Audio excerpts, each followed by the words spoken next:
Hello everyone, welcome to this week's video for Dominique's Homeless Resource Initiative.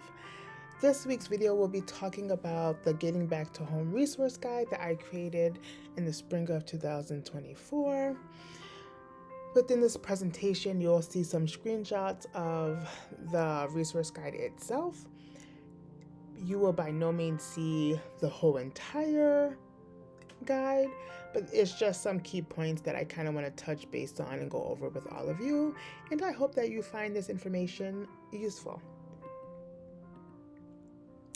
What's included in the Getting Back to Home guide? You will be able to find ways to track housing applications, have fun on a budget, how to prepare for entering back into stable housing, and a lot more other aspects. In this presentation, like I stated, I will just be going over the key points and will not be going into an in-depth review of the guide. If you would like a copy of the guide, please feel free to comment below to let me know and I can get one to you. And that's it, let's keep going. So the support system.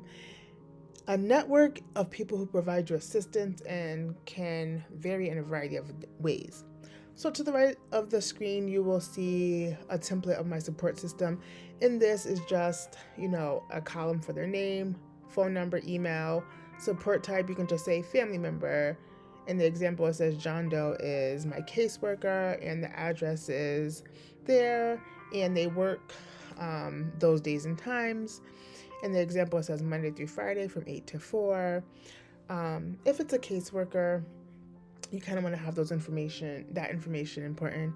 If it's a family and friend, you'll probably be calling them at different times. But think about, who is a part of your support system. In the next slide, I'll go over some examples of who can be a part of your support system / network. Okay, so there are 6 parts of a powerful support system: physical, advice, emotional, personal, spiritual, and self. So some of the ones, such as advice, emotional, spiritual, and personal, some of them will overlap. However, advice tends to be people like lawyers, accountants, or individuals who are experts in their field. Emotional support, emotional and personal, those can be like therapists, family friends, co-workers, people that you trust. Spiritual tend to be, could be religious, can be in nature, a spiritual advisor, yoga, meditation, etc. It does not necessarily have to be a higher power. And self, you are the main character in your support system. Who is going to help you? And try to hit all of these other 5 categories as well. I know for me, I could not have gotten back into stable housing with the support system that I had. And I was very grateful for having all of my needs met and just having a listening ear 9 times out of 10. Next up, housing barriers. Well, what is a barrier? A barrier is a blockage that prevents movement forward, in this case, or access to something. And some housing barriers are listed below: lack of income, language, credit, childcare, rental history. To the right again, you will see kind of a list of what are some of your housing barriers. It could be some that are outlined in the left. It cannot be. Outside of the listed barriers could be some others can include not having needed documentation such as birth certificate, state IDs, a place to obtain your mail. Okay. Now, I find it important to talk about housing barriers can definitely be dependent on each other, such as employment and childcare, language barriers and applications. Housing barriers are often intertwined. Like, I need a job to be able to pay rent, but I can't get a job because I don't have childcare. I need childcare to be able to go to work. Is the childcare close enough to my place of employment? Will I be able to get to my childcare center in a short amount of time if there's an emergency? Will I be able to pay? Do I have to pay out of pocket? Am I able to get a voucher? Some of those kind of things. Next up is language barriers and applications. Not being able to fully read a housing application can be a deterrent. Some of it could be lead to not having the application filled out accurately and completely. Some other things that can be a challenge with language barriers is applications not coming in multiple languages, still leading to very similar problems and concerns of applications not being able to be done correctly. And it goes back to the previous slide talking about not having a place to get the mail. If you can't get your mail, you might not be able to get it. Hey, we need X, Y, and Z from you. Or if you are able to find a place to get mail, do you have someone in your support system that will be able to translate those documents for you, being able to help you fill in the application itself? So a lot of things are intertwined. So just kind of keep that in mind. And okay, apartment needs.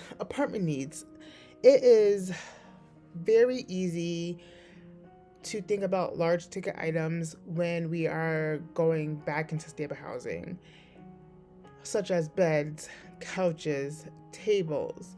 It's also very hard to remember the small things that we need, such as silverware, cleaning products, shower curtains, pots and pans, lamps, towels, a broom, a trash can, trash bags, all of those things. When you are exiting a homeless shelter and you qualify for home base, you may be able to, you have the option to use some of the home base funds for large ticket items such as beds and couches and tables. However, to my knowledge, you can't purchase items like pots and pans and silverware and those household cleaning supplies. So that's something to kind of think about. And you'll see to the left, there's an apartment needs list. You can just kind of write down all the small stuff. Write down the big stuff too, but also write down the small stuff. So then that way you can easily just, if someone asks you, hey, I know you got stable housing, what do you need? You can just kind of reference this list saying, hey, this is a list of stuff I need. And by this time, if you know you have a move-in date, you've probably seen, have taken a tour of the apartment, which is great. Some cases you might not be able to.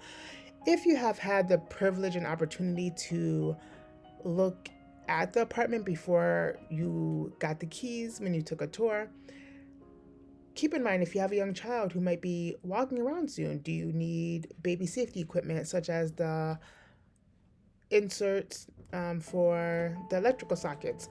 Are you going to need cabinet locks? Those kind of things. You want to be able to put those on your list as well. Also, some of the things, if you're living in a homeless shelter or something like that, think of all the small things that your shelter may have already provided you. You may have already gotten cleaning supplies from them, tissue, all those things. So just kind of keep that in mind when making your list. So how to obtain those essential needs as talked about in that last slide. Here I have 4 ways that I was able to kind of obtain some of my stuff. And these options may not be practical for everyone. So please, these are just suggestions. Use what you can. And understand that they're not practical. These are just a starting point of basis. So tag sales. If you see a tag sale in your area, pop by. There may be something that you need. They sell really quick, and a lot of them take Cash App and Venmo if you have the financial means to be able to order them. Amazon and Amazon wish list. That is also really fun. I'm going to actually create another video on how to make an Amazon wish list. Facebook, buy nothing groups in Facebook. So if you are currently staying in Springfield, you'll say buy nothing Springfield or buy nothing West Springfield or whatever town you're living in. And they generally ask you for a few questions when joining the group. And they're very simple questions and or comments or things you're agreeing to, such as you live in the town that you're applying to be a part of that group of. You will respect their boundaries. You will, those kind of things. The only con with that is if you don't have transportation. If you see an item posted in the group and you get picked for it, you generally will be the one to have to pick it up. However, you can also work out something with the individual saying, hey, I'm not able to pick up, and they will generally work with you. I've had really great experiences in buy nothing groups. And then thrift stores. Thrift stores tend to get stuff on a regular basis. Some of the stuff may be low when you go. So, hey, you're really looking for a couch or something to sit on. Maybe they might not have it within the first couple of weeks, but just try and see. They also have clothes and dishware and silverware and stuff like that for when you're just getting started. If you so if you have a way to be able to store your items, such as a storage unit or a family member's house, a friend's house, somewhere in your shelter, definitely start kind of collecting those things that you need and keeping them in a safe spot. I do know that it's not possible for a lot of people. We may not have that support system in place. So my biggest suggestion would be making an Amazon wish list. Or if you don't like Amazon, you can also make like a registration list on like Walmart or other stores that you do want to work with. Amazon is just one that I tend to use on a regular basis.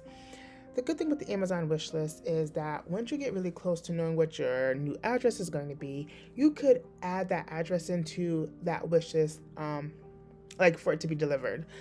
And the great thing about that is when people are asking you, hey, what do you need for your new apartment? You can literally just send them the wish list link and all of the stuff will be dropped off to your new address or delivered to your new address, which is really great. I know with Amazon specifically, you have the option to put you need 4 of things of washcloths, or if you want to get tissue delivered on a recurring basis, you can have that, which is also really, really convenient. So yeah, those are just some ideas for obtaining some of your essentials for when you're going back into stable housing.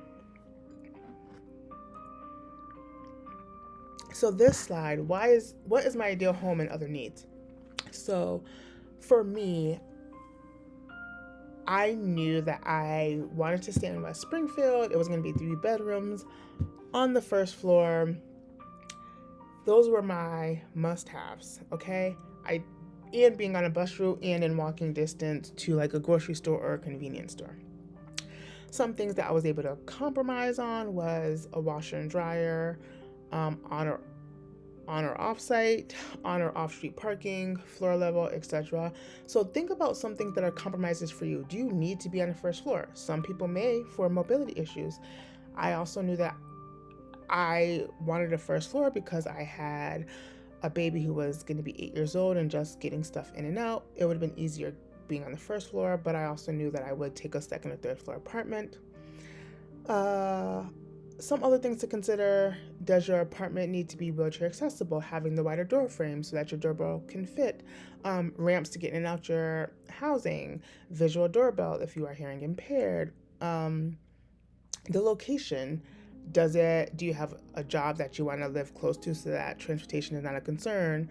Does it need to be in a bus route? Maybe that is your main mode of transportation. These are just some things to consider when apartment hunting and going forward. Housing preferences. Okay. These are just some of the images from the resource book that I have. You can kind of take what we took on the previous slide and kind of fill them in neatly in here in an organized way. And that will help you stay as on top of stuff as much as possible. Keeping track of it all. This, I can't stress enough how important it is to keep track of everything from medical appointments, appointments with caseworkers, housing applications that you have sent in. When it comes to appointments, dates, times, locations, do you need to bring any other paperwork with you the next time you're meeting with a caseworker? Do you need to provide proof of shot records for your child? Are they keeping track of your employment? Do you have a doctor's appointment coming up? What do you need to bring to them? Contact information for apartments that you have applied to, expenses for apartments. When it says that, when you're applying to apartments, the picture on the side has like a column for the name of the property, the date you applied, meaning like I would put the day you mailed it in, the address of where you mailed it in. In that last column, you'll see the monthly rent. What are your utilities? Are they included? Are there any other notes you want to write about the apartment? When you are taking tours of apartments, or you have any questions or concerns, some questions that I would recommend asking, especially if the utilities are not included in the rent, I would recommend asking, well, what is the typical cost for the light bill? Who is responsible for the heat? Is the heat connected to the electricity? If it's oil heat, am I responsible for oil heat? How much does it take to fill up the oil tank in the wintertime? All of those things are very important questions to ask so then you can properly budget and manage. I do know if you're using Homebase and you need some help filling up the oil for the first time, I do believe they will be able to help with that. And then years after that, you can definitely get assistance from like your local Valley Opportunity or fuel assistance location that serves your area. Okay, if you are meeting with school personnel, if you are all those things, just make sure you have any and everything, all documentations that you needed. Okay. Last but not least, within this Getting Back to Home resource guide, there are some extra pages like I'm homeless, however. Yes, you're homeless, but you're also other things. Kind, strong, loving. That page is dedicated to just writing positive affirmations about yourself. Take it to doodle. Whatever floats your boat, whatever's going to make, relieve some of that anxiety and stress that you're dealing with now. Note, obviously, what are some things that I didn't go over? Do you need to find a new doctor? What are some of your goals in the near future? Things that are more specific to your specific household needs. There's also mental health pages that allow you just to take a moment to take a break of what's going on in your life. And that's really it for this week's video. Last but not least, we're going to stay connected. Of course, I have a Facebook page. I have this YouTube channel. You're more than welcome to email me. Any questions, you feel free to comment below. Please feel free to like and subscribe and tune in for more videos.